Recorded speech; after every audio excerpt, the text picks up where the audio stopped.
Good morning po mga ka-update. At habang nandito tayo sa playa ngayon, magbigay naman tayo ng ating reaksyon or obserbasyon tungkol sa issue pa rin kay First Lady Lisa Aranita Marcos. Welcome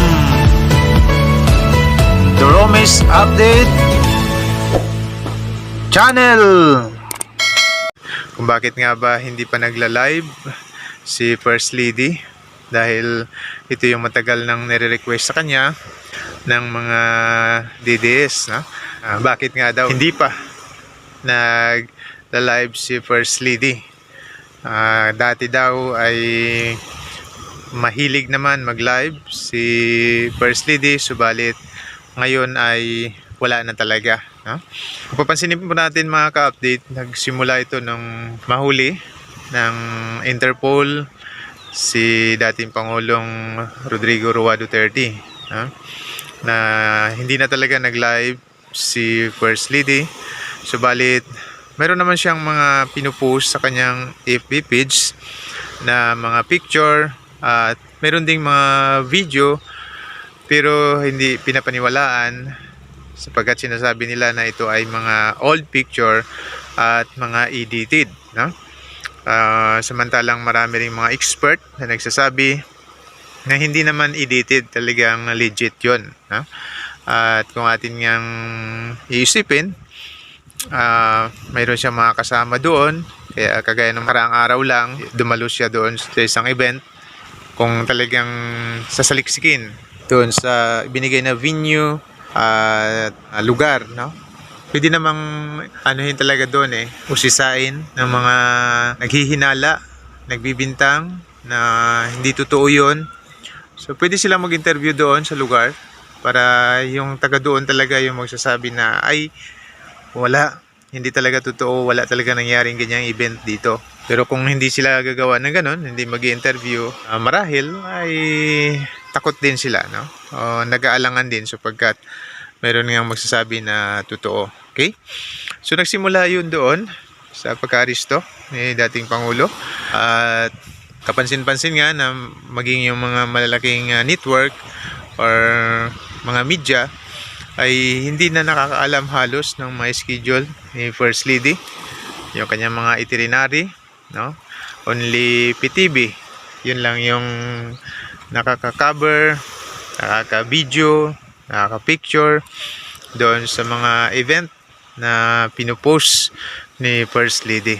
So ito naman po sa akin ay isa lang obserbasyon bilang isang Pilipino, at pinagtagni-tagni lang yung mga pangyayari, kasi nga alam naman ng lahat na itong si First Lady ay kasama doon sa banta na inanunsyo ni Vice President Sara Duterte ng mga nakaraang buwan, na kasama siya doon sa ipapapatay. Ang sabi doon ni Vice President, kapag pinatay siya, so patayin si Pangulong Bongbong Marcos, si First Lady Lisa Aranita Marcos, at si Speaker Martin Romualdez. So kasama siya doon sa banta na yon, at kung atin ngang babalansihin, mas sikat si dating Pangulong Rodrigo Roa Duterte kaysa kay BP Sara.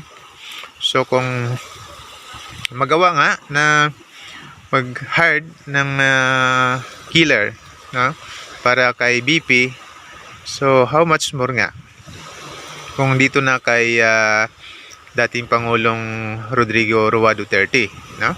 So katanungan lang din yon at obserbasyon, opinion sa maring dahilan kung bakit hindi na nga nagpa-public ng schedule si First Lady, dahil sa kanyang seguridad. Kasi nandoon pa rin still yung banta, kasi nga nahuli si dating Pangulong Rodrigo Roa Duterte.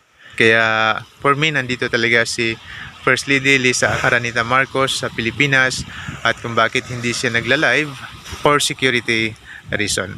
At hindi totoo na nakulong doon sa ibang bansa, particular sa Hong Kong ba na sinasabi nila. Kasi kung totoong nakulong, kagaya nga ng nauna kong vlog, hindi ako maniniwala na yung mga international media ay maimpluwensya ni Pangulong Bongbong Marcos na itatago o ililihim yung ganung pangyayari.